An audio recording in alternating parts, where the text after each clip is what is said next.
We are back, and welcome back to another episode of Generation Red, the kettle corn of Husker Fan Podcast, where we try to be sweet, but at times we get salty. I'm one of your hosts, Ken. And I'm one of your hosts, Scott. BA, what are you doing?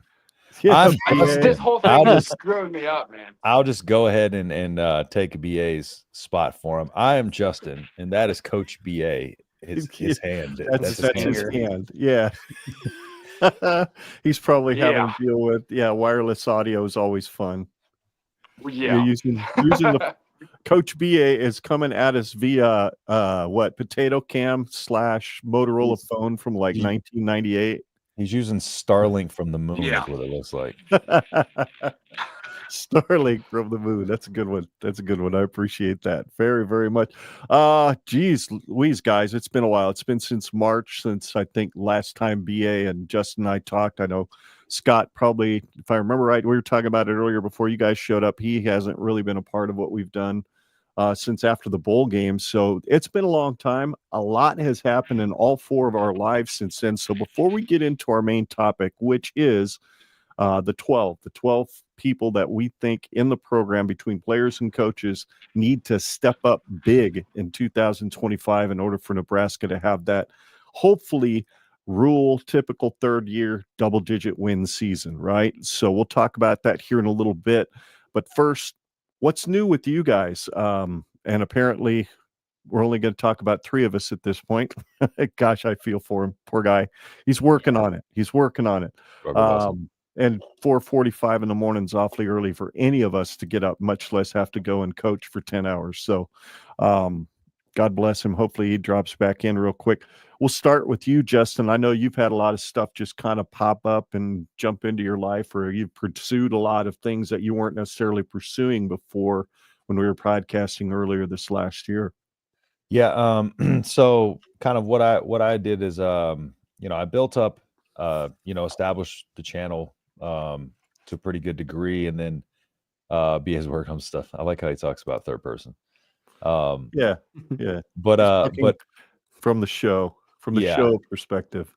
Exactly. But I was working from home doing all the content stuff like that, and then I realized that it's kind of I need structure. I need kind of more of that purpose in my life too. So I wasn't fully happy with what I was doing. I love this job or whatever, but it wasn't the only thing I could do. So that's when I got back into personal training. I was only doing it Friday, Saturday, Sundays on the weekends just to supplement some, extra income during the season. Fell back in love with this. I went to school for exercise science and all that. So started personal training again, opened my own personal training business. Now I'm working out of 2 gyms, training out of a boxing gym, also out of that gym on top of the content. So been busy with that. Been training pretty hard. Switch coaches in January, boxing coaches. I'm going to make my pro debut in October, November in boxing. So I've been boxing for about 10 years. Had injuries, 2 ruptured biceps, tore my lat, grade 2 ligament tear in my right ankle. A lot of stuff has been holding me back from being able to jump in there at a professional level. But kind of got that situated. Been training, changing my style up, and outside of that, it's been. My dog passed a couple months back. That was a rough little stretch there, but kind of been just giving me a lot of time to spend with my wife, and my other 2 dogs kind of gave us, made us bond a lot closer together, losing her. Mm-hmm. So she had been with me since I got out of the military in 2014. So she had been with me for a long time. RIP to Lady. That was my little one. If y'all ever saw her on my stream, but still got 2 big ones, and everything's going well with the life outside of that. And then the wifey, she's just driving her up a wall. So that's what we do best, right? That's kind of our job. Exactly. Kind of our job. All right. I know, Scott, you've got quite a few updates. One that I was pretty involved in changing the address that's on the front of your house. Yeah. So my wife and I bought a house back in March, then officially got moved in near the end of April. And so there was just a lot of work involved. We bought a fixer-upper. So I spent a good month and a half with help from my dad, my father-in-law, and then just a bunch of other people along the way, brothers, just as much help as I could possibly get with just tons and tons of just the details, man. Got a bunch of work done and got the house move-in ready. And now ever since then, it's just been, endless stream of projects. Yeah. And then of course, just being a dad has taken up a lot of time. I kind of had to clear up some of my schedule. I was kind of over scheduling myself with things. And so I've kind of simplified my life a little bit to help out Kelsey, my wife. And then my wife and I, people out there have their beliefs and everything, but my wife and I became Catholic recently. So that was a pretty fun experience going through all the classes necessary for that.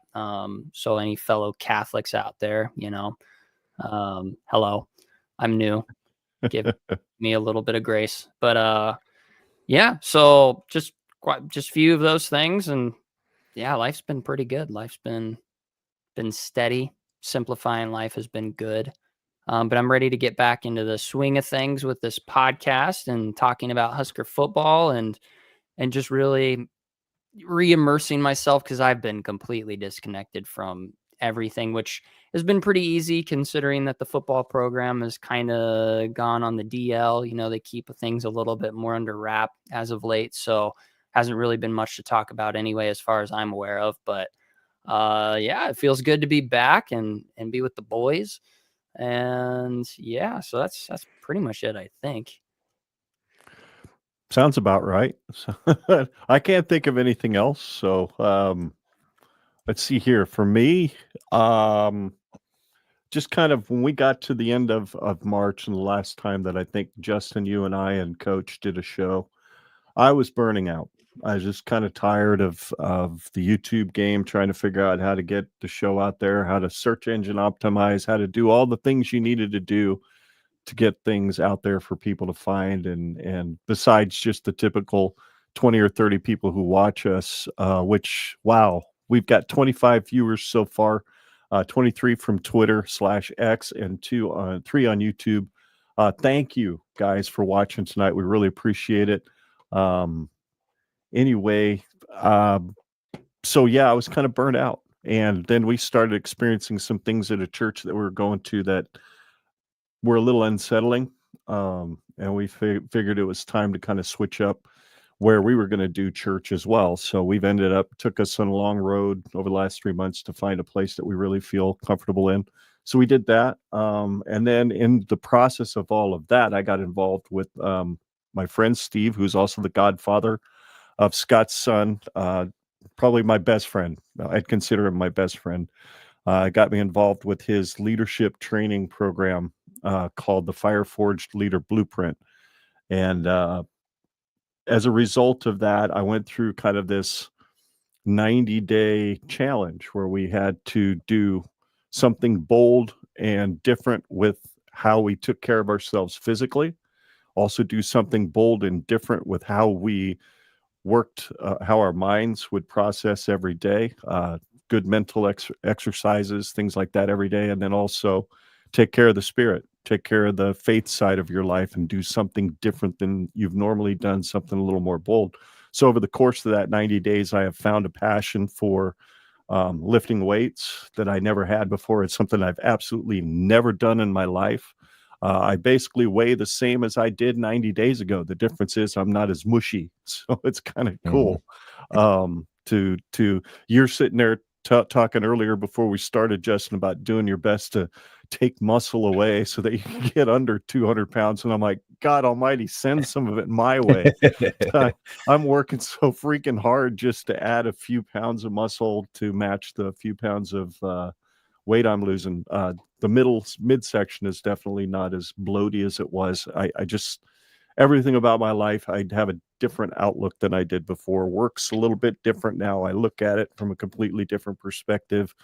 And it's been fun. So as we started approaching June, I actually was like, I'm ready to get back on YouTube. I'm ready to tackle this thing. I'm ready to take it a day at a time, figure out how to build this thing, much like how you built yours, Justin. And yeah, we'll see what the year has in store. I have a feeling the season's going to be pretty good. And I'm hoping as a result, the podcast reaps some of those benefits as well. So that's kind of what's new with me.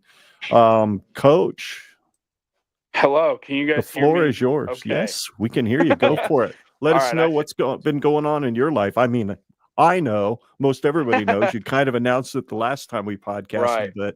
but I mean, you're really in the shit now, right? So Oh yeah, what's been going on? I'm in full head coaching mode right now. I'm leaving my house at 4:45 every day, getting after it. Uniontown Eagles. I mean, hey, here's what I'll tell you, boys. I don't know if you'll ever find yourself in a position of taking over a program that's won 5 games in 3 years, but let me tell you, it's a culture shift if you want to go in and do that thing the right way. Right. And I have a lot of respect for all the coaches that have been able to pull it off. Obviously, we haven't even made it to game 1 yet, and I already feel like we've made a ton of progress just in the numbers we get showing up every day. Throughout June, we've been really focusing on getting those numbers up and more strength heavy, lifting heavy. Got some good max numbers up, getting some real close to breaking some school records with some of these kids, like in the squat and bench records. So really hoping we can get a couple kids doing that. But we're going to spend a lot of July trying to get in some better shape, because here's what I'll tell you. I don't know if I'll have any players listening to it, but on Monday, we started to up the intensity of those sprints a little bit, and we're out of shape right now. And hey, it's a good thing to have. We were focusing on, kind of bulking up a little bit and getting, stronger and tougher. And I think we did a pretty good job of that in June. So now we're going to spend July getting after it. And no, it's been real good so far. I've been pretty much my whole life's been encapsulated by coaching right now, as you guys kind of know. I'm excited to get back into this. I'm really excited for Husker football season. Like you, I think it's going to be a really good year. So I think it's great. I'm glad that, we're able to make this work and talk some football tonight. For sure, Coach. Hey, question. I know you've sent me a schedule already, and I'm lazy. I don't want to scroll through my phone for the next 10 minutes to find it. When's your first game?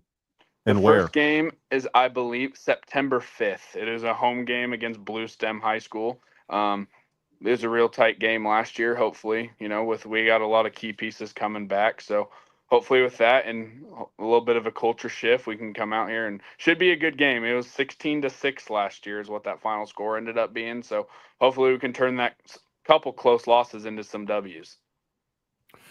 Sounds like a plan. What do you think, Scott? Does a road trip to Uniontown, Kansas sound pretty good on September 5th? I'll have to figure that out with the wife, but I did mention it to her around, last time we had spoken about it, and she loves just taking little road trips. So she wasn't invited. I never heard her invite. She's invited. She won't go to the game, but she'll be there. She'll be there in spirit. Ask forgiveness, not permission. That's right. Yes. That's right. Yeah, that works pretty well. Well, you're playing the next week somewhere close to Kansas City, though, too, aren't you, Coach? Yes, that second week, I think it's September 12th, that Friday night. We're playing in Kansas City on the Kansas side. Okay. It should be a pretty good game there as well. So hopefully we got, here's what I'll say. Uniontown High School has not been 2-0 in over a decade. And I'll set it out in stone. That's one of our goals this year is we're going to try and start out 2-0 and try and build this thing and keep improving throughout the year and try and make a playoff run. But I think starts with 1-0 and then the goals go 2-0 and try and make some history here. There you go, my friend. Love to hear it. Get that confidence in the first game and then take that confidence on the road, build on it. Yeah. And, you never know what can happen if you go 2-0. I mean, 100%.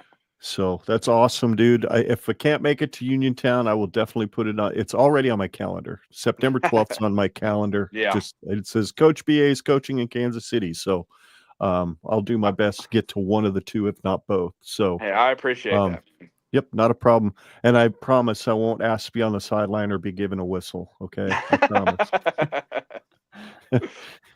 Anyway, Justin, what's been going on in the portal, dude? There's been some stuff I've seen over the last few days and heard on a few podcasts, including your own, which I just subscribed to. To my shame, I forgot that you had told me last year that you guys were starting to put the audio out there. So what's going on?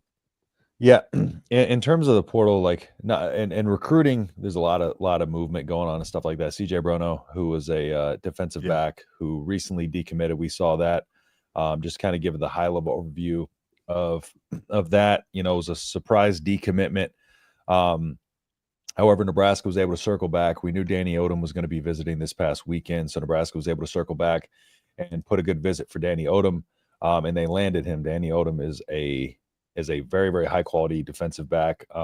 Broke down some of his film on the show a little bit ago, but just a really good cornerback excels in man coverage, really good with his pursuit. The first few plays, you'll see they specifically have him in man coverage, or they show him with some kind of strip sack, strip fumble, something like that.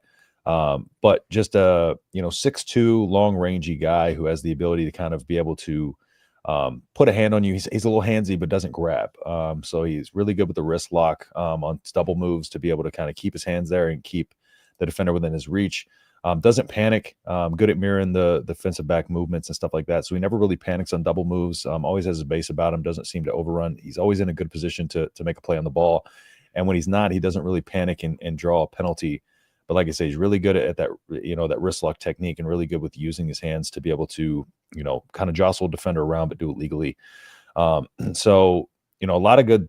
That was kind of the biggest reason why I'd put out to everybody to just kind of relax after CJ decommitted, was because, we knew we had that on the horizon, had a good shot at landed him over some big time schools, Ohio State being one of them. So, then you come over and you get a little bit later yesterday, you get Jamal Rule, running back. And what Jamal Rule is going to provide is he's kind of like, what we want Quentin, what we need Quentin Ives to be. He's kind of that Dante Dowdle, like, style of running back to Emmett. If we're just trying to compare running styles, he's a one cut type of guy. He's not going to be that shifty guy. He's just going to find the hole, and hit it with intent. And he's not really going to go east-west very much. He's going to get vertical. If he does cut, he's immediately planting and getting back upfield. So he's not a guy that does a lot of shifting, a lot of side-to-side stuff. So that, with that being said, he does not a guy with extremely high acceleration, but pretty good top-end speed. You see him pulling away from guys left and right on his film. May not be able to pull a guy away from guys at the next level, but the speed does at least show up there.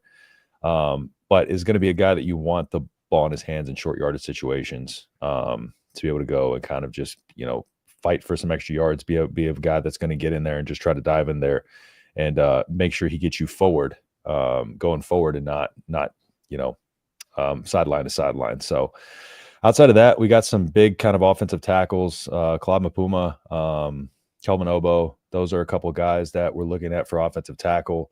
Mapuma is more of a guy who's going to be your raw kind of athletic guy. Came over from Cameroon to play basketball, but was converted over to football, 4-star lineman. But then you got a guy like Obo, who's a little bit more refined, more polished, more kind of ready now, whereas Mapuma is going to take some time. So depending on what, whether you want the floor of like an Obo or whether you want the ceiling of a Mapuma, like either way, one of those guys is going to be fine. You got 6'5" with Kelvin Obo. You got 6'7" with Claude Mapuma. And so, yeah, but big kind of look out on the recruiting for those guys, because the offensive line, offensive tackle, especially, is something that we really need to target. So that's just a really, really high level overview of kind of everything recruiting related right now, just recently. If you were to respond to the Twitter critics, which there's an infinite supply of them, the ones that are dogging on Nebraska because we have such a quote unquote weak 2026 recruiting class thus far, if you had one, response to that, what would be your eloquent response to those criticisms? It's too early. It's a small class. You like I was talking about earlier, we're looking at a team. Somebody was asking me about 2026 class, Minnesota versus Nebraska, and kind of how they're doing. And if you look at Minnesota's 2026 class, they've got 24 people in it. They're ranked 11th. Okay. But they got 24 people in it. Nebraska's has, at the time I looked, 8. I don't know if they have 9 or 10 now. I don't know if Rule put them to 9 or put them to 10. But I can't quite remember off the top of my head. But if we're looking at just overall rank of the class, like I feel like more so in the past, even then it was still kind of a metric that didn't tell the whole story, but even more so now where you have a class where Nebraska might come out in 2026 and maybe have 15 players in that class and then come up with the 2027 class that's, where you're swinging for the fences, bigger fish and stuff like that, where I expect that to be a more impactful class because of the scholarship limitations coming up and when they phase those in, kind of how those are going to work. You got to be mindful of your numbers. Now you have a roster that's majority younger players, right? So you can't sit here and recruit at the same class numbers that you did when you came in because you had this mass exodus of juniors and seniors coming up, whereas there's not a ton of juniors and seniors on this roster. So you don't have a lot of players exiting.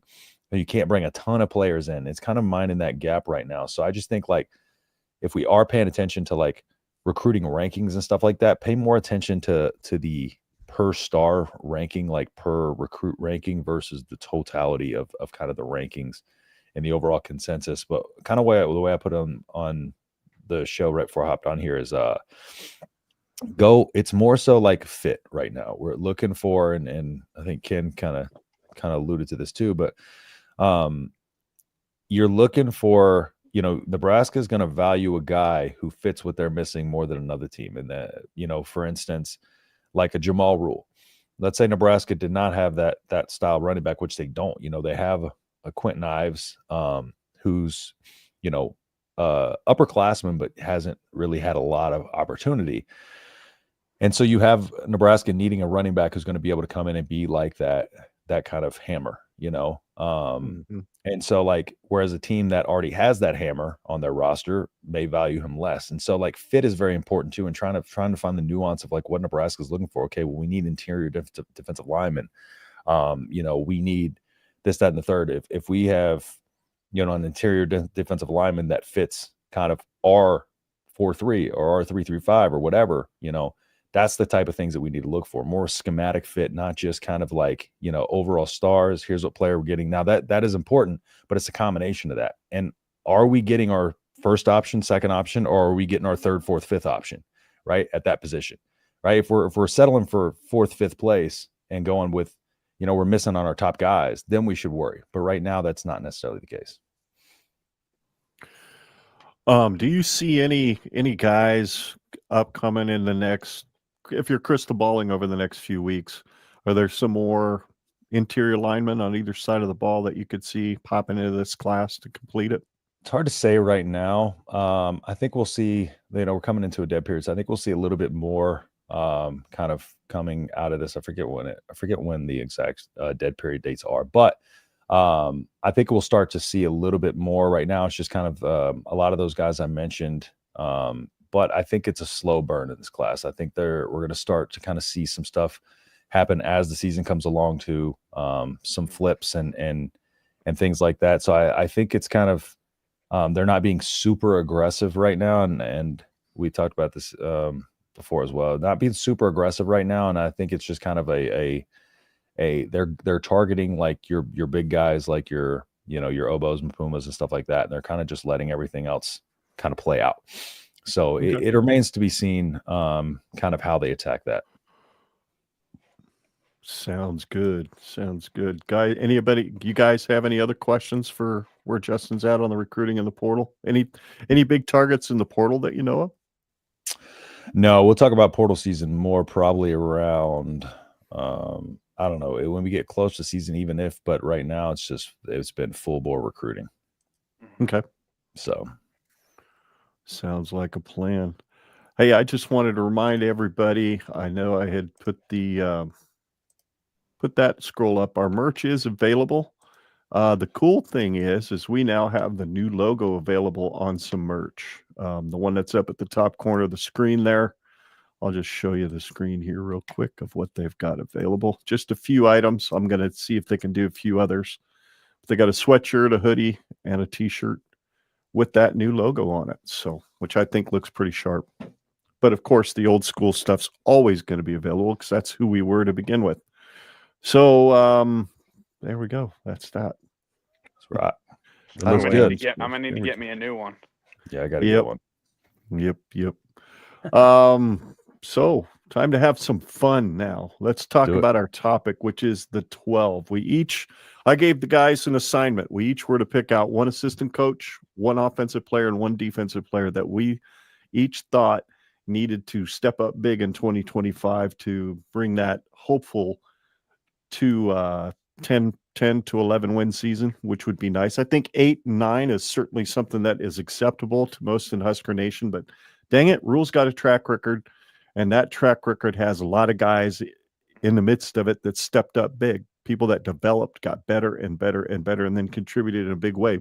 One being our linebackers coach. I know he had a big part in Rule having 2 10-win seasons, I believe, at Temple before he left for Baylor. So these are the guys that we think in this current Husker roster and the coaches that we think need to really step up big. Some of them are new. Some of them are guys that have been here. But anyway, let's start off with the coaches. These are the 4 coaches that we picked. I did not associate anybody's name with them, but they're just listed in alphabetical order. You got defensive line coach, brand new coach Terry Braden who came here from Kansas City Chiefs. Defensive coordinator John Butler, offensive coordinator Dana Holgerson, and defensive backs coach Addison Williams. It strikes me 3 out of the 4 names are defense, which tells me that 3 out of 4 of us on this stream are concerned, number one, about where the defense is heading, and number 2, we think that's the part of the team that Rule has always gotten right? In his entire coaching career, he's always had good defense. Even when he was in the NFL, that Carolina defense was good. Just couldn't figure out how to win games on offense. So let's start with the first one. And Coach, you picked Coach Terry Braden. Sound off, my friend. Let us know and the audience know what you think and where do you think Terry Braden is going to fit into that stepping up point, considering Knighton was so good with those guys up front. Right. And I think I'll be real, a lot of the reason why I listed him here was just because of how good Terrence Knighton was while he was here, right? And Braden in Kansas City being an assistant defensive line coach, now he's stepping up to, being the head D-line coach, I guess you could say. But I just think that Terrence Knighton did such a good job with this group whenever he was here. And you also just got to look at it as, hey, I mean, the big production dudes from last year aren't necessarily there. You know what I mean? Losing Ty Robinson, losing Nash Hutmaker, losing Jamari Butler. Like, we lost some dudes up front too. So I think him being able to come in and develop some of these guys. Once we get to my defensive player as well, I think this defensive line room has a lot of potential, and I think they have, the ability to be really good. A lot of it's just unproven. So I think him coming in, getting some really good development with those big guys up front will be really important this year. Any other feedback from the rest of you guys? What do you guys think? No, I think it's just important that, I mean, we had Ty Robinson and we had Nash Hutmaker leave, and for good reasons, they had to. What are we going to do there? Like, how are we going to fill in that massive gap that they're leaving behind? Who's going to step up? And coaching is definitely the key to that even happening. So I'm going to keep a very close eye on this defensive line and their fundamentals. Yeah, I think our defensive line needs I'll get into like the weakness of our defensive line here in a little bit when we go through our positions. But yeah, I agree with what you said. Terry Braden, also to kind of seeing what his recruiting prowess is. That'll be interesting to see how that plays out in the next few years as well. Yeah, it's not lost on me that Terry Braden kind of joins the ranks of like a Donovan Raiola. Am I got the right? I keep wanting to say Dominic, but it's Donovan, right? Yeah. Who was an assistant line coach in the NFL before coming to Nebraska. And we kind of saw some potential early, but it took 2 or 3 years for him to kind of get into a groove. And now we kind of all think that offensive line could be a real strength on that team this year. Are we concerned that Terry Braden might take a couple of years to kind of get into the groove? Maybe. For me, I look at it, heck, he was part of coaching a defensive line that was one of the best in the NFL for quite a while. So I'm not so worried necessarily about him, but I could see why you picked him, Coach, because that is the spot on this defense that has to step up. I mean, there's big freaking shoes to fill. I mean, 100%. And we both we all know how Big Ten football works. You know what I yeah. mean? Like, we both stood next to that fence after the 1890 practice and tried to look up at Ty Robinson, and I was thinking, is he standing on a box? No, that man is a monster, and that's a monster. RVP Riley Van Poppel has made some splash plays. I'll be curious to see what Braden does with him and does with Elijah Judy and any of those other guys that end up on the interior. So anyway, I was the guy who picked John Butler. And for me, it's because John Butler is truly the wild card amongst these newer coaches. He doesn't have a ton of defensive coordinator experience. And the fact that he is coming in, having been basically snubbed for a defensive coordinator position for a while in the NFL, but as the DC in the Pinstripe Bowl, 348 yards given up, 301 via the pass, but the rush defense was good, mostly thanks to Ty and Nash just plugging up the middle. 6 of 12 on third down. They were 0 for 4 on fourth down was Boston College. So it was a decent defensive performance, basically right down the middle based on what had been done throughout the season when you look back at 2024. But as a DC at Penn State in 2013, and now keep in mind, Penn State was still recovering from the mass exodus of players after all the crap that went down with Sandusky and Paterno, right? That total defense that season was ranked 60th. Average yards per game given up was 408, and they gave up 26.2 points per game. They gave up just under 240 yards passing, almost a 60% completion percentage, and an 11.4 yard average on their completions. So every time they completed the average, getting a first down. And they gave up 18 TDs through the air, 16 on the ground with 144 rushing yards per game at just under 4 yards per carry. I would hope that with all the guys he's got coming back and the talent that is in that defensive room already, that we can come out of the gate with something better than a total defensive rank of 60th. So for me, this is a wild card. I'm not exactly sure what to expect from John Butler, other than we're probably going to see a defense that resembles a lot of what we saw at Buffalo when he was with the Bills, especially in the passing game. So I don't know. What are you guys' thoughts on that? What are your thoughts on John Butler being the defense coordinator? Are you comfortable with Tony as you were with Tony White these last couple of years? The fact that a guy like Addison Williams is on this staff, who used to be a defensive coordinator himself, do you see maybe some wrestling matches between the two of them, much like we saw last year with Tony White and John Butler? I'm just curious as to where you guys are feeling on the new DC.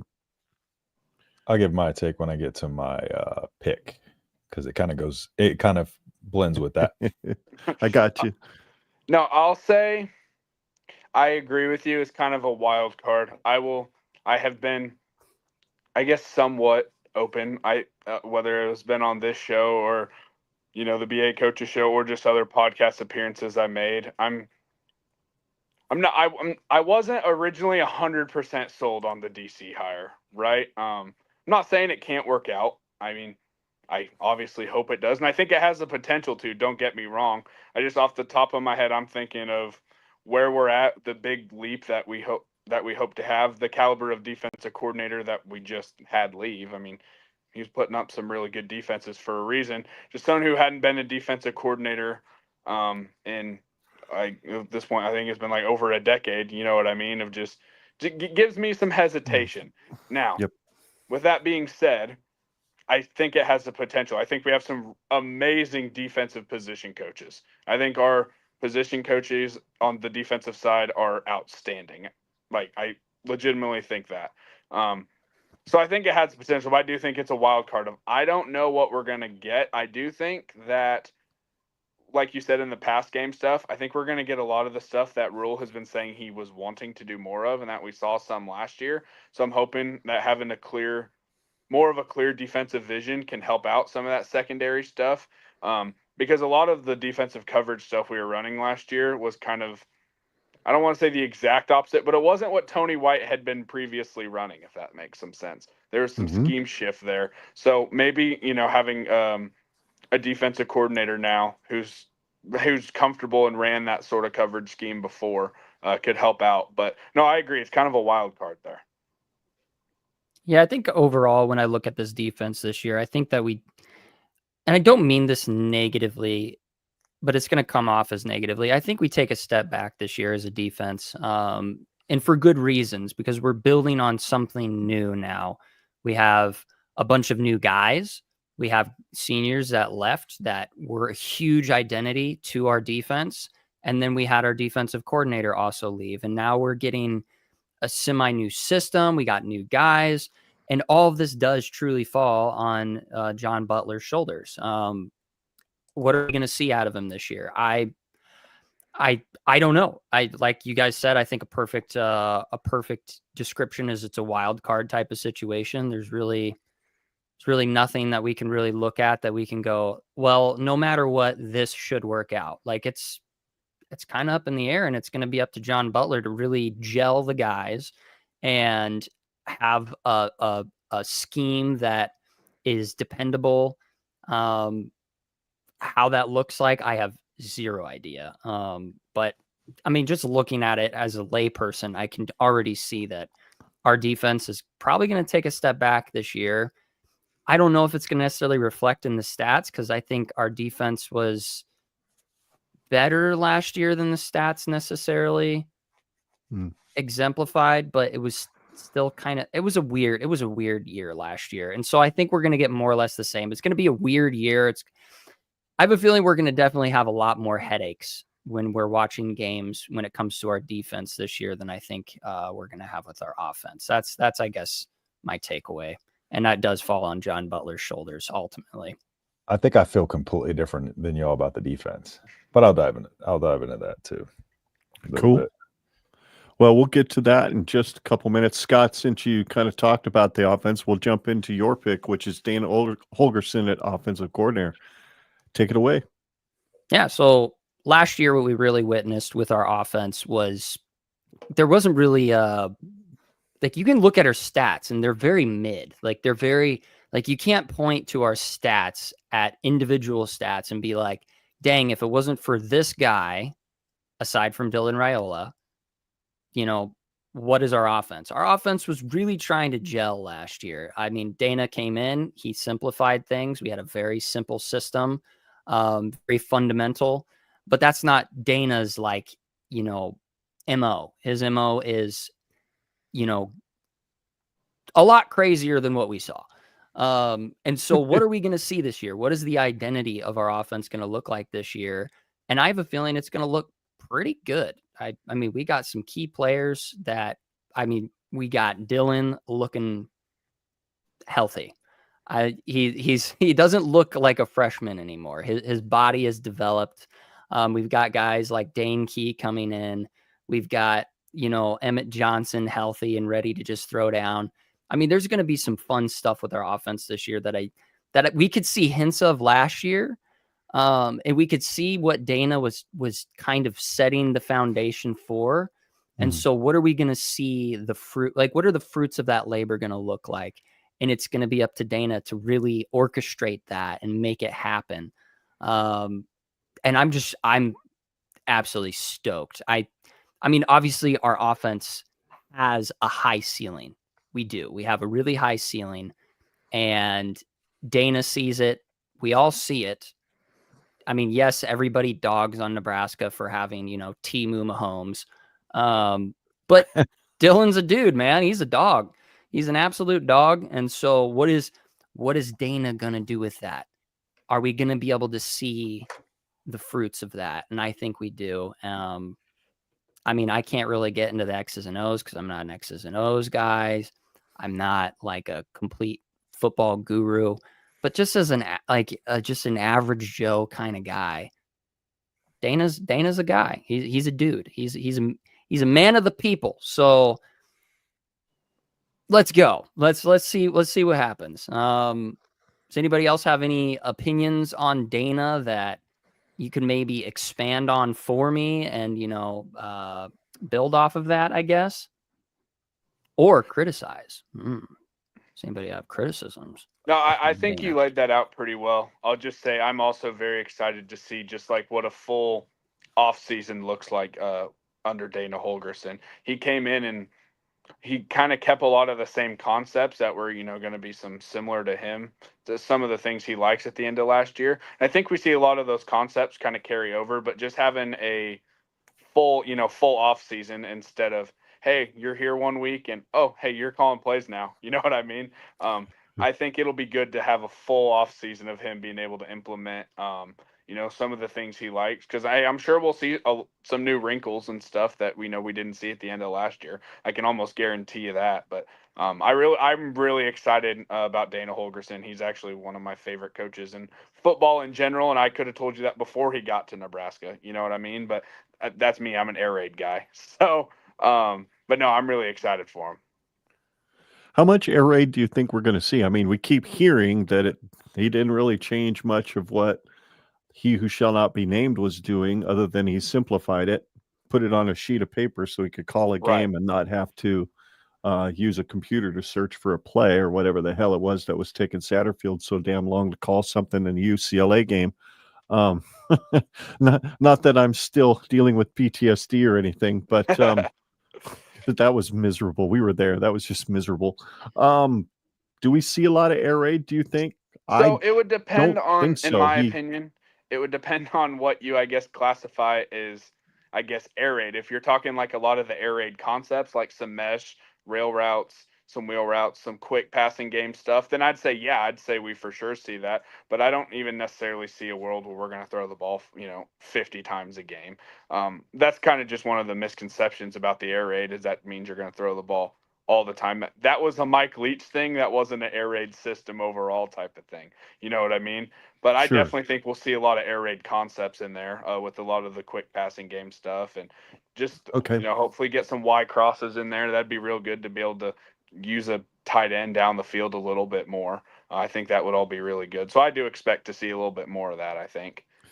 It's Heinrich Harburg speed out there. I could see a lot of those Y crosses would work pretty good. Go ahead, Justin. I didn't mean to step on you. No, you're good. Think of it as a systematic design too. Like I try to describe it as this more than a set of play calls. Think of it as a systematic design designed to have the field on the defensive side of the ball to get the defenders spread out horizontally to make them cover grass.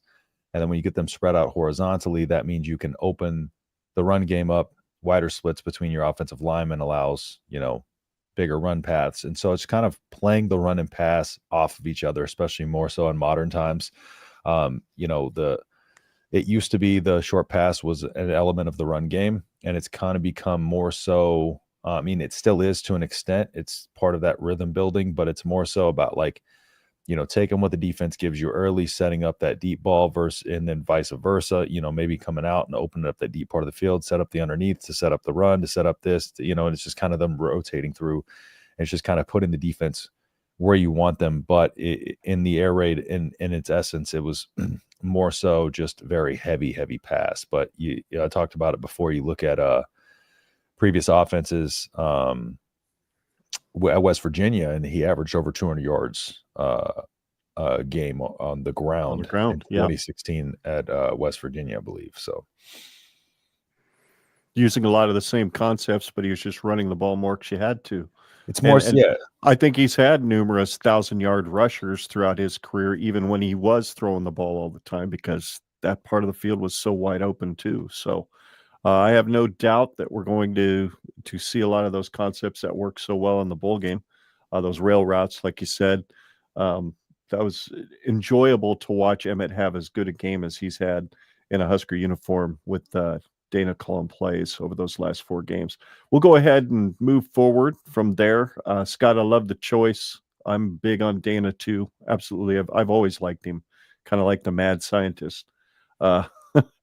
Justin, you said, you kind of alluded to this when we were talking about Terry Braden and John Butler. Mm-hmm. Addison Williams, you picked him as the coach you're really looking to step up big. Yeah, he's the one replacing the defensive coordinator at his previous role. So it needs to be somebody that Butler, trusts and looks to, because the way John Butler's defense is going to look, it's probably going to be more so an attacking front. So, and with that attacking front, that hybrid attacking front, what he's going to need to do is he's going to have to rely heavily on the DB play and how well that our secondary can just go out there and execute their assignments. I think that's the biggest thing is and not only that, you come from a DB room that had a lot of question marks last season, right? So you come over and you have the DB room that was, banged up, short on numbers, et cetera, et cetera. And we did bring in some guys. You got like Andrew Marshall, you got Khan and stuff like that. And those guys need to now be developed, taught this system. And you got a first-year guy in Addison Williams coming over and doing that. And now he has a previous track record of, success in the passing game and all that. At UCF as a defensive coordinator and as a defensive backs coach, pretty much everywhere he's went, he's had success of that. But he needs to really just kind of there's going to be a lot of situations where the secondary this year is going to be challenged. And since it was a weak spot in previous years, it's going to be a focus this year. And there's going to be a lot of people trying to pick on that secondary and see what we got. And I think there's going to be a big microscope over the secondary just because that's what got us beat a lot last year is those, you got your Giffords of the world being out of position and stuff like that and getting beat on those deep passes, getting beat on those, those easy route concepts for the deep throws and stuff like that. And I think to the point of the entirety of the defense, I think the defense is going to take a step up from last year to this year. I think maybe in our initial high overview of looking at the defense, like I feel like we may see that we've lost a lot of talent off of this, but there's also addition by subtraction. You got guys like Gifford, no knock on Gifford, but was not good where he was playing last year. Just not good, not a good fit, not athletic enough for where he was playing at. He was out of position a lot. He would get beat. His eyes would get, he's more so needs to be like a middle of the field defender, not a center field deep safety. And so we had a lot of guys who were just getting beat in that secondary and getting beat across that defense last year. I think we're going to see a better team defense this year. I think it's going to be better playing better as a unit. I think last year we saw, occasionally the guys who were at the high end, the top end of the defense, like your bigger names, those guys were kind of holding it down for some of those other guys and helping them when they got out of position and stuff like that and being able to mask some of that. I think the execution across the board, 1 of 11, is going to be completely different and better. And I think that's going to lead to better team defense, better team execution, and more wins and losses. I think Butler's also going to be more proactive in his game plan as opposed to Tony White, who was very reactive in a lot of cases last year. And so I think our game plans are going to be much better coming into it. I do think we've gotten better in terms of a lot of talent. Now, the one question mark, which I'll talk about here a little bit, interior defensive line, it's not a matter of I don't think we have the talent there. It's just that we don't have the experience there. Mm-hmm. And so it's one of those things that's going to be the factor here, and even more so a reason why the secondary has to be on their game, because you got a inexperienced interior defensive line. So that may ask a lot of that secondary to be able to, as those guys kind of get some reps and stuff like that. And I mean, inexperience in just terms of like, look at who you're trying to replace. You're trying to replace Nash at the nose with like RVP. So like no lack of talent or anything like that. It's just we need to see it. And for those reasons, that's why I think Addison Williams is I think he'll be fine. But there's an expectation that we need to see a step up in the secondary. Thoughts from the panel? I like it because I've been, I guess taking the easy road of like I said earlier, just when you just look at it from, I guess, even an outsider perspective, or as a layman like myself, I just look at it. We got new coaches. We got a lot of seniors that left, guys that, made it to the NFL type of caliber of talent. And so just looking at it at face value, I see it as, okay, we're likely to have a step down, but I love that somebody like yourself, who I trust and I would consider an expert in all things Husker football, you seem to think otherwise, which kind of gives me a little, like, okay, I'm happy to be wrong about that. Please be right about that. That would be great. if any of our viewers out there have an opinion about our defense, please leave a comment. Do you think that we take a step up? Do you think we stay at the same level, or do we take a step back? I'm in the camp that I think we take a step back, like a baby step back, not like a noticeable, like, everything is falling. But I love that you think that, Justin. And I pray that you're right. Me too. Trust me. All right, dude. Guys, let's go ahead and move on to our offensive players. Here's the 4 guys we picked in alphabetical order: Quentin Ives, Emmett Johnson, Dane Key, and Dylan Raiola. And yes, for those of you who have seen us do shows like this before, I did say Dylan Raiola and Coach Rule were allowed to be selected. So one of us did choose Dylan, in fact, because he's the guy pulling the trigger. So I don't blame the choice. Justin, we'll lead off with you because you picked up on Quentin Ives, and I know you've kind of alluded to him earlier in the show. Your thoughts, what is it about Quentin Ives that you think he needs to or can step up big in 2025? Just purely lack of experience in our running back room. You know, we were fishing around, and we've talked about a lot of people like on Twitter and stuff like that, talking about, you know, when are we going to go after a running back and all this other stuff? And there wasn't an urgency to go after one. You know, once Emmett came back, we put the feelers out on some running backs, thought maybe, you know, we'd look at this guy. Cal had an exodus of running backs and stuff like that too. But the staff wasn't very aggressive and go and get a running back in the portal, which led me to believe that they feel like they got enough talent right now in that running back room that they feel confident in.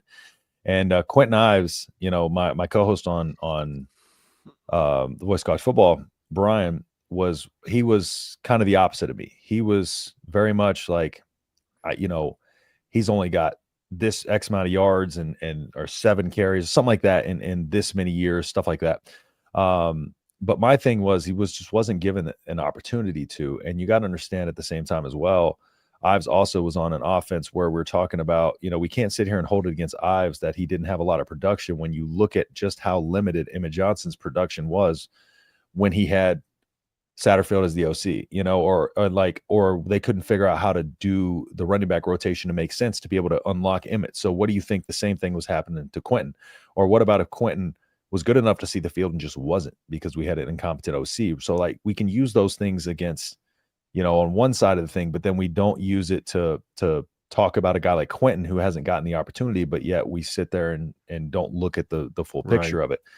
And so what Quentin's got to do this year is he's got to be what would they expected Dante Dowdle to be. He's got to be a guy who's going to be able to come in there and be able to get you, you know, 10 to 15 carries a game. He's going to have to be able to be a reliable, dependable option because he's going to have to be that second back to Emmett. You know, we do have Jamarian Parker. We have Connor Booth. We have Mekhi Nelson. Like we have those guys, yes, but every single one of those guys I named inexperienced, right? So we have a lack of experience in our running back room. We have Emmett Johnson, yes, but we have to have Quentin Ives. If there's any time where people are going to stop doubting Quentin Ives, and this is his opportunity to prove himself and show everybody like, okay, this is what you've been waiting on, you know, and I've been talking about it for a couple of years now. So I need him to do this for me too, because I've had his back for the last couple of years. So yeah. No, I agree with a lot of what you're saying. I thought the guys with, I hope you guys don't mind, I'm kind of giving them a little bit of a shout out, I guess, but the guys at No Block, No Rock had a really good conversation about this last night. They were kind of just talking about it like, hey, like Justin, kind of like you, it seems like this staff has been very high on Quentin Ives too, right? Mm-hmm. And they've spoken very highly, like gone out of your way to speak highly of him. You know what I mean? So it's also like, hey, now's the time to show it too. I agree with a lot of what you're saying. It's, hey, you're going to get the opportunities this year. We don't have the depth there. I feel pretty confident to say he's going to get the opportunities. So what are we going to do with it? And I think he's going to have a really good year. I'm with you. I think he's going to be good, but now's the time to do it. So I like your pick here. Appreciate it. Yeah, I'm right there with you, Justin. I think one of the biggest keys, I think, to getting this, besides the offensive line, obviously, to getting this offense to be able to attack in the running game is to have a defense know that when Ives trots on the field, they're like, oh, this is a guy that is going to be really hard to handle. Mm-hmm. He's got a different running style. He's kind of one of those one cut and go guys. can run people over. We saw a little bit of the flash in the bowl game. There wasn't too many dudes that wanted really to connect with him or hit him on that touchdown run. So we need a lot of that. Yeah. We need a lot of smaller defensive backs to be making business decisions, much like Travis Hunter did last year.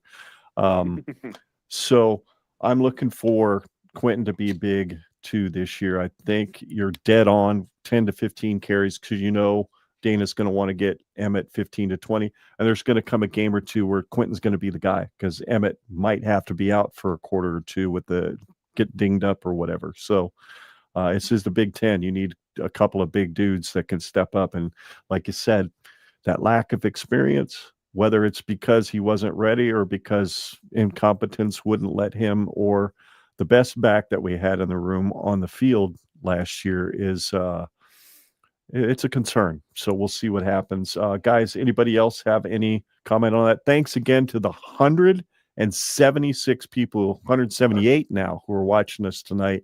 175 of you on X and 3 of you on YouTube. Thank you so much for watching. Sound off in the comments. Let us know what you think of our picks, and if you have different ones, we'd love to hear them. Anybody else have any thoughts on Quentin Ives? Well, educate me in my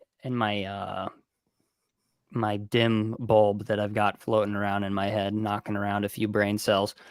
When you have a bruiser back that is efficient like Quentin Ives, and you have the schematics that Dana Holgorsen is trying to implement, like you were kind of alluding to, Coach, the whole concept of his offense is to spread things out and open up the field.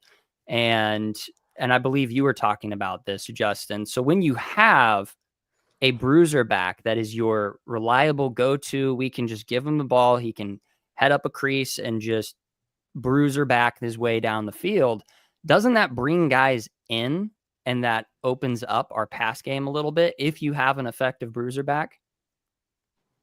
Yeah, 100%. Yeah, that's one of the big things is, once you get people going between the tackles, then they have to kind of draw those linebackers in, and then they have to play that middle more, and that's going to open up even those slot guys a little bit, for those little routes to the outside. So it's kind of playing off of those two things. So it definitely does. That's where you still need a guy who has that, he's 6'3", 220 probably. So that's where you need a guy who has that ability.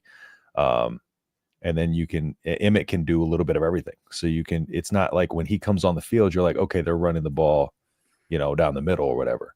No, it's one of those things where it's like, you got to be able to, there's no drastic fall off when he comes on the field. So you got to know, like, they can't be able to predict what we're going to do when he hits the field, that type of thing. So he's still got to be able to kind of do a little bit of the stuff that Emmett does well.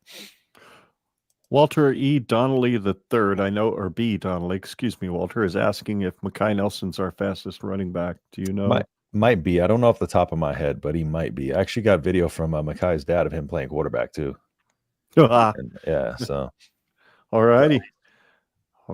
So are we done? Are we ready to move on to the next guy? Because we still got a few players on the other side of the ball we got to get to as well. I've got Emmett Johnson written down. So 2 of us have picked running backs. So I think the running game is going to be absolutely crucial when it comes to getting Dylan Raiola the opportunity to be Dylan Raiola that we expected last year.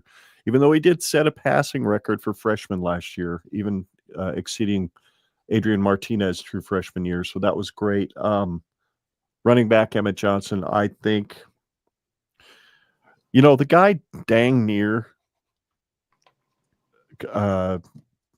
amassed 1,000 yards all-purpose last year. Do you realize that? 908 all-purpose yards last year to lead the team, by the way, with an incompetent, as you said, man who shall not be named on this stream, calling plays for much of the year and not giving him his touches. What could that number have been if he had been the guy, right? I mean, well, he will be. Dana's going to give him the shot. So I'd love to see that number doubled in all-purpose yards, and I think it's absolutely doable. I mean, he had 117 carries last year for almost 605 yards a carry, 1 touchdown, 39 catches for almost 300, 7.3 average per catch, 2 touchdowns. And his best game was Wisconsin, 16 carries, 113 yards, 7 yards a carry, and 6 catches for 85. I could see a lot of those games in his future with Dana Holgerson calling those plays. So, and that's only going to make things better for the guy that Scott's got listed as his player, and for the guy that obviously Coach has listed for his. So, I don't know. What do you guys think? Running back Emmett Johnson with Quentin Ives being able to get those 10 to 15 carries behind him, I could see an explosive year for that kid, especially the way he looks now. Have you seen him? Holy crap. Yep. Yeah. No, I 100% agree. I think Dana, it was pretty obvious that when Dana came in, he loved him. And I'm sure there was some conversations as why the hell's this guy not on the field more and getting the ball more. And I think you could see that once Dana took over that play calling role. So I expect to see a lot of that. And I think he's going to have a great year. I'm so pumped about Emmett Johnson this year. Yep. I think he definitely stands a very good chance at getting close to that 1,000-yard mark, if not exceeding it. Do any of us think he could rush for 1,000? I was about to say I on that, because I don't think that. Here's the way I look at it. I think the ball's going to be spread out so much. I don't know if we're going to see 1,000-yard rusher, but I think he has the potential to go over 1,500 all-purpose. That's where I'd probably put it. Yeah, I'd say probably if we were to go over under 750 rushing yards, what would you say? Oh, over under 750 rushing yards? I would say 750. Yeah. I would say that's number. Probably right around that number. Yeah, it's a good number. I'll go over because I love Emmett Johnson, but I think I'm gonna go over. That's a great over under though. Yeah. Cuzcast is going to get pissed if we start playing an over-under game here, guys. Quick comment on what Mike says, Justin, on Deion Robinson changing his Instagram photo of one of them in a Husker uniform, says he's announcing at 12:30 tomorrow. Is he a running back as well, or what position is he? Are you talking about Zion Robinson, the receiver? Probably. Oh, yeah. Receiver. Ooh, that's a big one out of Texas, isn't it? Yeah. Zion Robinson from Mansfield. Yeah, out in Texas. Yeah, top 100 recruit. Yes. Yeah. So that's who he's probably talking about. So yeah, he's announcing tomorrow at 12:30. Alrighty. Just so I actually saw that about 20 minutes ago on X. Okay. Yeah. So yep. Cool. It'll be interesting. That just got real fun for us tomorrow. That's that high quality recruit you were talking about. That just got real fun for us tomorrow. Yeah, so sure. It's us or Michigan. I don't know. We'll see. Mike says, sorry, Zion, not Dion. Yeah. Mike, we understand how autocorrect works because it never does. I know you're talking about. I know you're talking about though. So wide receiver Dane Key. That's who you picked, Scott. Let's since he's the transfer in, he's kind of the new guy. Spent a lot of time in the offseason with Dylan Royala down in Texas with some of the other guys like Harburg getting and developing some chemistry. I'd just be curious to hear why a guy that just got transferred in is the one kind of at the top of your list of people who need to make a big impact in 2025. Well, he's a senior for one. He's the only senior in our wide receiver room. So just doesn't necessarily mean it transfers to leadership, but he's an example that he can set for our wide receiver core.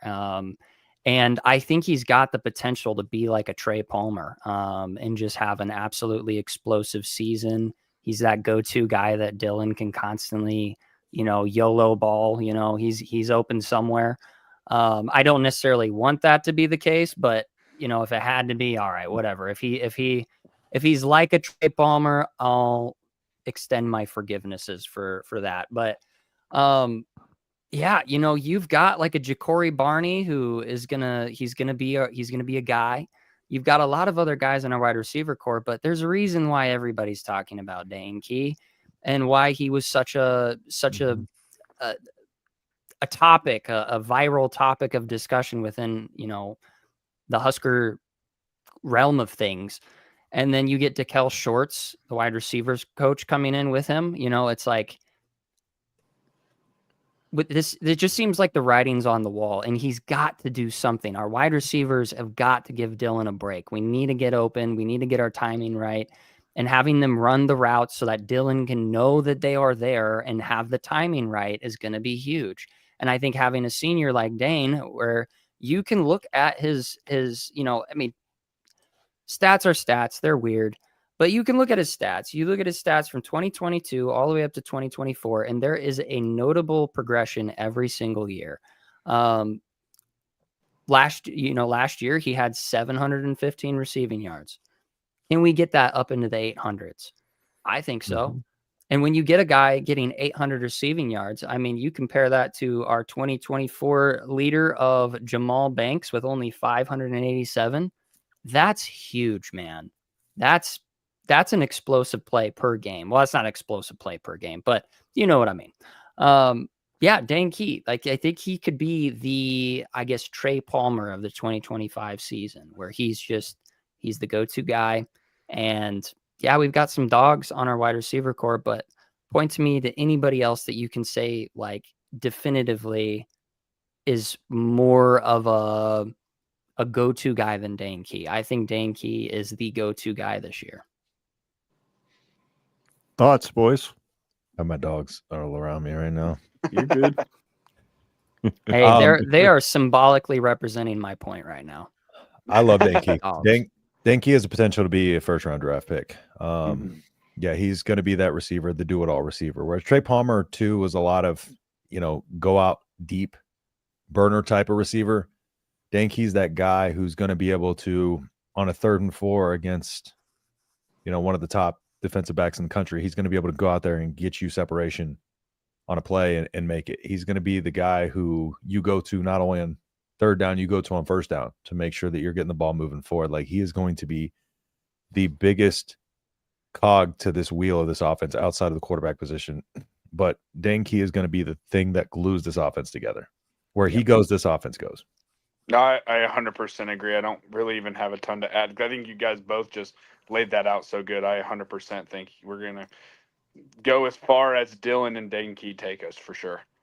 Don't sleep on Isaiah Hunter, though, to Nebraska fans. Like, freshman last season, man, put up a lot of production later in the season, 500 some odd yards last season. Isaiah Hunter is going to be a problem. And Dane Key is so good that he kind of takes some of the love in the receiver realm of what we got in the portal off in Isaiah, but Isaiah is going to be a problem too. I'd probably look at Isaiah Hunter based on the film I've seen on him and say there's kind of the next guy that could play it, could drop those Trey Palmer type numbers in a big game this year. Yeah, he can. He can do a little bit of everything. He can make you miss kind of in quick space. He can go up and get a ball. He's not as to the level of Dane Key in terms of his possession prowess, his route running, and all that, but just a little extra gear in the agility department. So yeah. Yep. Walter B. Donnelly says Nebraska's last season averaged 3.79 yards per carry. That number needs to be 4.5 or higher this season. Absolutely. I think 4.5 is the goal, if not closer to 5. And if you're doing that, and you've got a Dane Key that's constantly getting open, this offense could score an awful lot of dang points. So, I'm just asking for the O-line to be nominated for the Joe Moore Award. That'd be nice. That'd be nice. Yes, sir. You don't ask much there, Walter. Not much. He's a simple man. Yeah. No biggie. Just need to be nominated. Anyway, Coach, you've of course picked the cog, the guy that's going to make it all go, Dylan Raiola. Yeah. No, if we're looking at, guys who need to be important, I'd say, hey, if we're looking at that top notch of season that we've talked about, if, hey, things go really well, if this team wins 9, 10, dare I say 11, games, it's because Dylan had a great year, right? I think that's the only way to truly look at it is we're going to go as far as he takes us. And I hate to say it, but I'd say if we're looking at a crappy season, we'd probably say Dylan must have got hurt or something else happened. You know what I mean? So I think if we're looking at guys that it's going to be important to have a step up. Did Dylan have a great freshman season? Yes, for sure. Do we need him to take that next step up as a sophomore? I'd say yes, for sure. And I think that's definitely going to happen. If I had to put money on it, if I was a betting man, I'd be placing money on that. But no, I think he needs to take a step up, and I think he's going to be the most important part of this offense. And I mean, like I said, if things go badly, I think we're all looking at it. All right, someone must have got hurt. You know what I mean? Or if we're looking at 10 wins, that means Dylan had a great year. I'll say it that way. Yeah, I think good point. I think Dylan truly is, like you said, he's the barometer to know how successful our offense is this year, and that will translate well into our win-loss column. I think I really want him to succeed for Husker Nation as a whole, of course, but I really just selfishly, I just want the Timu Mahomes cliche to just kind of be put at a rest, where like people can like, it can start to shift that narrative where it's like, oh, he's actually like productive, and he's got this swagger to him that's imitating, a great, which I mean, come on, guys, like everybody has their heroes and they like to emulate them. So I don't really knock him for that. But come on, like, give the man a break. And also, I think he can be just as good as Mahomes in his own respect. Right. So I'd just love to see that, just to kind of shut up the haters a little bit, selfishly. I'm with you. Our viewer count is up to 227. 224 on X and 3 on YouTube. YouTube, you're lacking. Come on, you need to catch up here. But I am not going to complain. This is our first show back, and it's good to see all the eyeballs popping in and out. Thanks for watching. If you've got a question or you have a comment on what we're talking about, which is the 12 players and coaches that we believe need to make a big impact this season for 2025 to be a success. And we just finished talking about our offensive players. We're going to now switch over to defense. And our defensive players that we have selected at this point, alphabetically, are Elijah Judy, Cam Lenart, Vincent Shavers Jr., and whomever plays interior defensive line, which the person who picked that particular player or players is out actually letting his dogs out at the moment. So don't blame him. He needs to.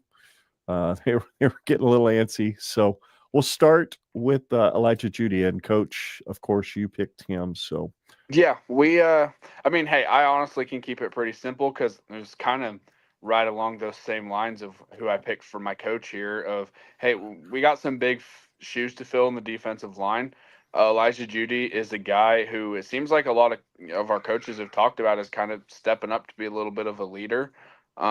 They've been pretty high on him, and I think everyone can see the huge potential there, like 100%. The potential there with Judy is huge. It's just, hey, you're gonna have a pretty big role in the defense this year. I think is going to be pretty fair to say. You're going to have a big role in the defense, so what do we do with it? I think if he has a great year, then I think this defensive line is going to be in a pretty good spot. So, honestly, I like Justin's answer, the one that he put on there of whoever's playing defensive line. I feel like that kind of goes, I just decided to be a little bit more specific and pick one of them. But no, I'd say Elijah Judy for sure. He can step up. Again, we all see the potential, so if he can have a good year, be feeling really good about that. Yep, I think there's not really much else to add to that. I think it really just, what is the identity of our defensive line? How are they going to be able to penetrate? And that's really going to fall on that interior guy. And so can Elijah Judy or someone else step up and make that happen? I think it's Elijah Judy along with you. Mm-hmm. Yep, and I think Walter B. Donnelly is echoing everything that we've been talking about, where we've got to start with stopping the run, stop the run, stop the run. And I think my answer got stolen. Yeah, it could have. it very, very, very, very well could have. Scott's got defensive end Cam Lenart. Go ahead, Scott. Well, that's just to compliment that interior defensive line guy. Can we get pressure on the outsides? Can we get around and get to the quarterback and get some pressure on him, and play smart and have good footwork and have that wingspan that's necessary to be able to wrap guys up by the fingertips and at least slow them down, or if not, use an extreme level of athleticism and wrap them up with your fingertips, like just stuff like that. We've seen flashes with Cam He's got a higher ceiling than I think we've seen. He's still, I mean, what is he, a junior this year?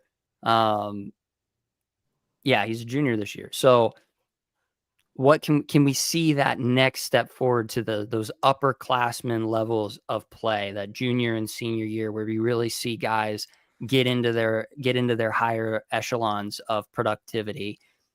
Can we see Cam get some more sacks this year? That would be sick. But yeah, so the Cam's the guy that I think is going to be the most notable outside rushing guy. What do you guys think? Cam has been one of those guys that you see him make a splash play here and there, and then he just kind of goes on the back of a milk carton for a game or two. And I'm kind of with you, Scott. I think he's a guy who has to step up big in 2025 because, Jamari Butler's gone. Prince Willem Mielen is gone. You've got a few guys that have just decided they're out the door. So Cam's going to have to step up. Absolutely has to step up in 2025. So I'm right there with you. Mike mentions that Greg McElroy said that Nebraska would have a top 10 defense. That's pretty big coming from an SEC homer. So I'm not sure. Maybe he's listened to you, Justin, and he believes it like you do. So see, I really like hearing those things, but I'm also, as the point of a somewhat broken Husker fan, as I need to see it. You know what I'm saying? Like, call me crazy, but I'm starting to get to the point where sometimes I feel like this might have been my first off season where I'm like, hey, all this stuff is sounding great. I'm really on board with it, but I'm just to the point where we're sitting in June and I'm like, dude, I just want to see it on the field. Well, that's that's kind of been a lot of off seasons for a lot of us, I feel like. But at the end of the day, we could sit here and throw up our hands and say that every off season, or we could like look at what we got and try to analyze it. And what we've got this year is better than what we've had last year across the board. I do agree. I 100% agree with that, Justin. I do 100% agree with you.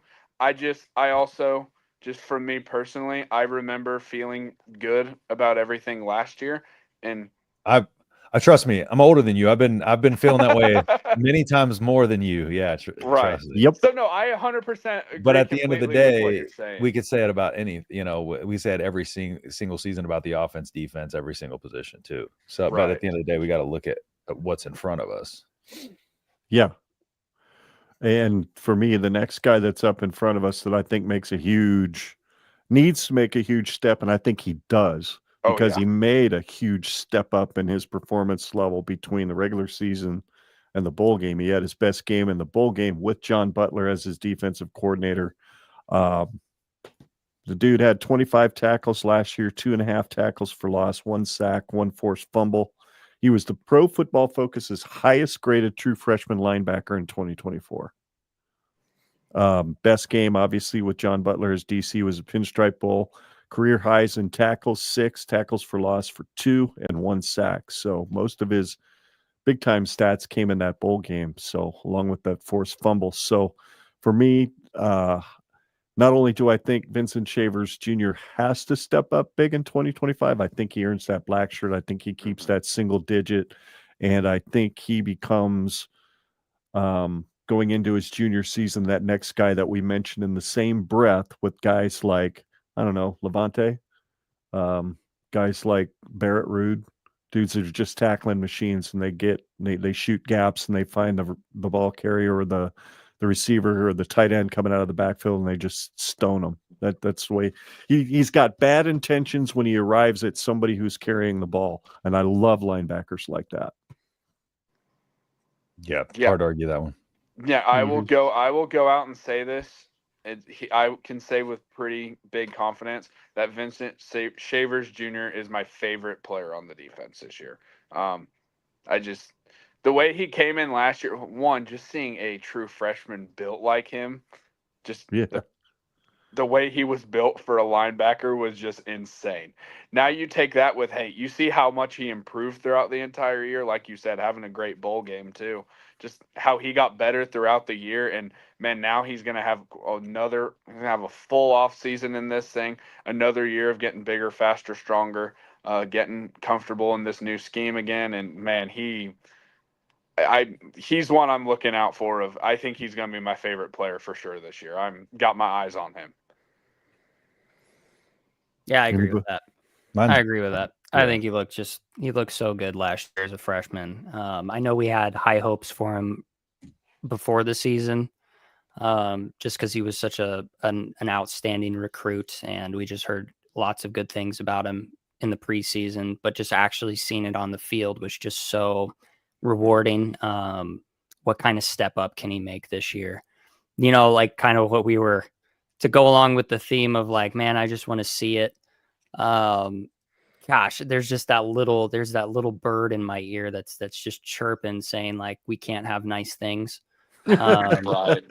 So there's that pessimist side of me, but you know what? I think this year I'm gonna retort to, I'm not gonna get my hopes too far up, and I'm not gonna keep them too down low. I think I'm just gonna keep an even keel, and I think that in my neutral mindset, I think Vincent still ends up exceeding my expectations. So I'm very excited for that.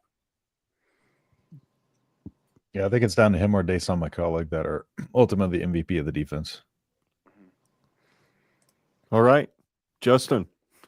Yeah, I think you already touched on this. We did a little bit. Whether it be Judy or Van Poppel. Yeah, whether it be Judy or Van Poppel, it's similar to the running back room. No lack of talent, lack of experience. And Right. so like we coming into the last season, we knew our defensive line was going to be our strength. So, you know, since the question was who needs to step up big in 2025, our interior defensive line, because they got the biggest shoes to fill of anybody. And you know, again, another aspect of this is they didn't go after the interior defensive line harder in the portal, which we thought they would, or which I thought they would. And again, similar to Ives, though, that tells me that they like what they got in that interior. So if they trust it, we'll see what happens. And you know, like I said, good talent there. Riley Van Poppel, Judy, no joke. Just big shoes to fill. Oh, for certain. It's the one spot that we're going to be looking at right away in that Cincinnati game, right? Can they get a good push right up front and stop the run? And can we get some pressure? Can they hold up enough of occupy those offensive linemen enough to be able to get some pressure on that quarterback who's going to want to throw? So, yeah, I'm with you, man. I think that's a good choice. Hey, we're gonna find out, because hey, Cincinnati will be a great time to look, because hey, after Cincinnati, I'm sure that they're gonna look great against, you know, Houston Christian, and you know, I think the next two games, but they're gonna get a real good test when Michigan comes into town. You know what I mean? So I think it'll be good, but I think we're gonna find out first week is, hey, because I hate to, but hey, it's a Big 12 offense. It's not even going to be a great Big 12 offense, right, with Cincinnati. So you got to look good there, I feel like. I just feel like you need to – I don't say you need to take over the games like you would theoretically against some of these lower-tier schools, but I think you need to look good against Cincinnati, because I feel like if you struggle against Cincinnati up front, you're really going to struggle against Michigan, if that makes any sense. So, oh, absolutely. Yeah, so I feel like I think it's going to be a good test. And no, Justin, I don't know if you might not have heard this yet, but I'm like, hey, your answer was actually my answer. I just went a little bit more. I just picked somebody, but I think your answer is perfect here, of just whoever's playing in that inside spot. This defensive line it's going to be very important. Yep. For sure. Now, I almost picked Mike Eckler as my coach, and Mike is kind of alluding to that special teams ranks is a bigger concern. They have cost us many games. The only reason I didn't pick Mike Eckler is because I absolutely trust what he's going to do with special teams. Without any doubt. I almost made a comment that I was like, I'm kind of surprised that no one mentioned special teams in the coaches, but I think we all pretty much, I think Mike Eckler, you saw what he did in Tennessee. You know what I mean? I think we all have a lot of faith in him there. Is Su'a-Lefotu an option at D line? He'll be in the mix. Okay, that's what I figured. I know I've heard him talked about on a few different podcasts here and there, so that he's turning heads and making noise. So yeah, he'll be in the mix. All righty, boys. I think that wraps us up for our main topic and basically wraps up the show.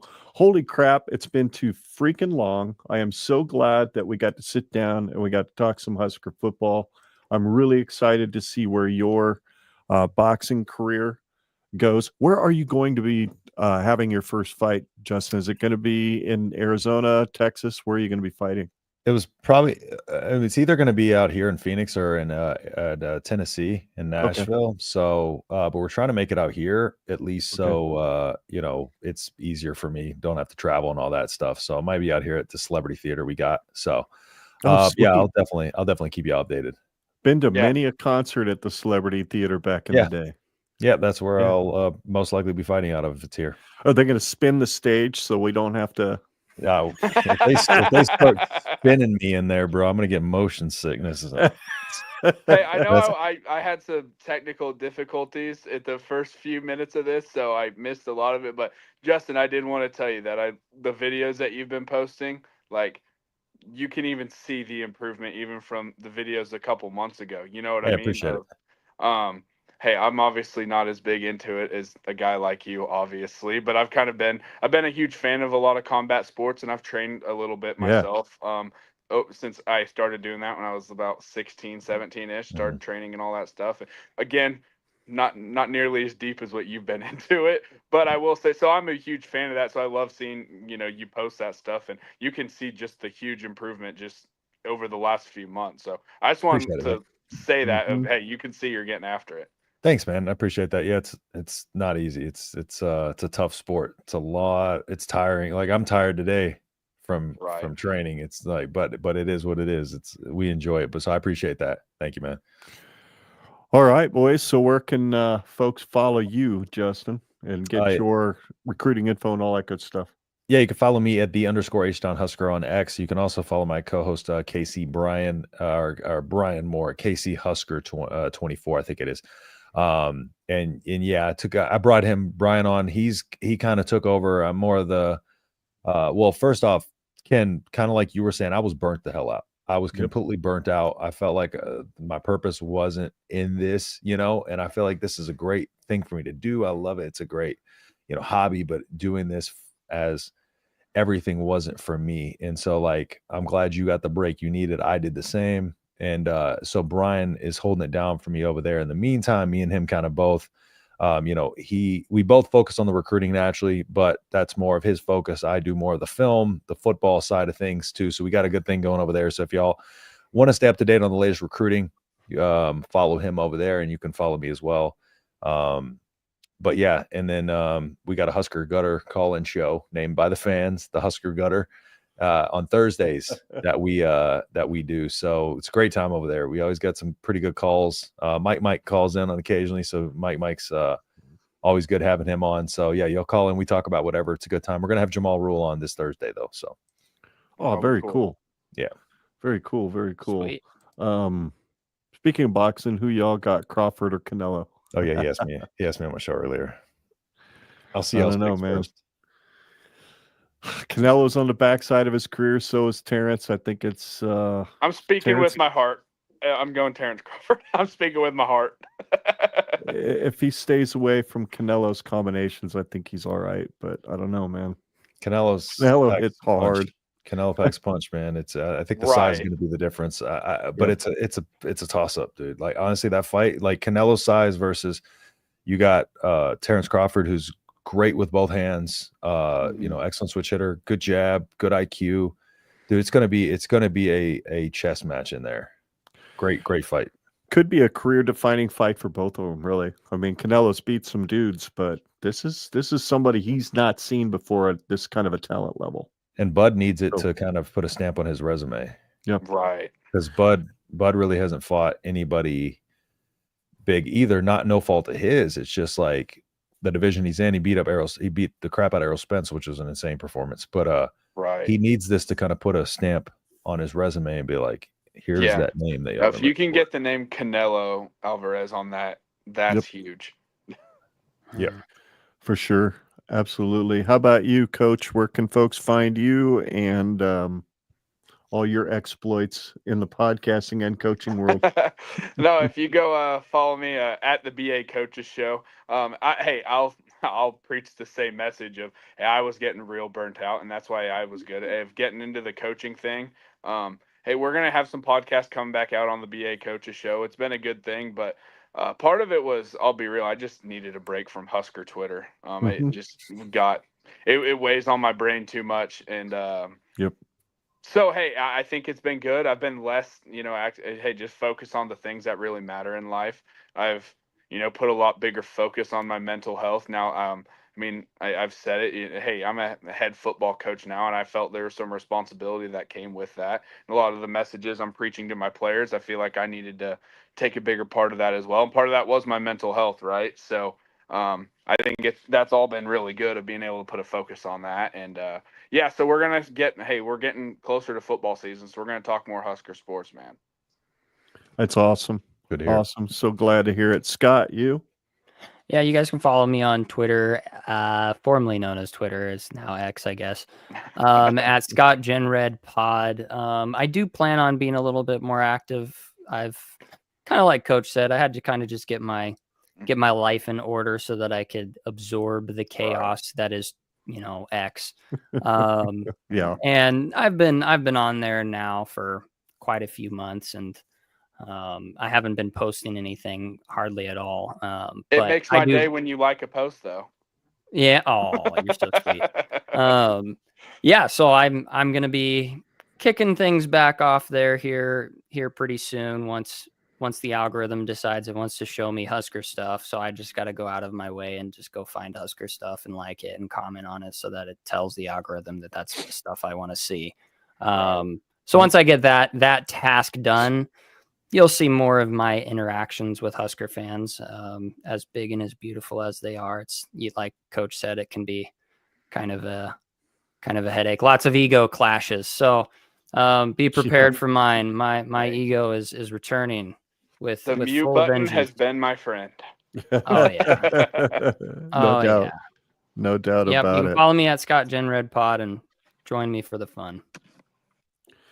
Well, you can follow the show at Gen Red Pod on Facebook, Twitter, and YouTube, and Generation Red on your favorite podcast app. Make sure you like and subscribe. Don't be afraid to leave us a rating and a review on your favorite podcast app as well. Helps other folks find the show.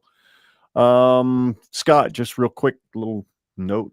Grandma and Grandpa McCone are on their way back from Pennsylvania. They're about 10 hours away. They should be in tomorrow night. So just figured I think they want to see your house. They've seen Amber's, and they think they're probably going to want to come over and check yours out somewhere while they're here. So, and then quickly for you, Justin, you said you're going to be hopefully fighting down in Phoenix or Nashville. I'm going to do my best. Once you've got a date, let me know.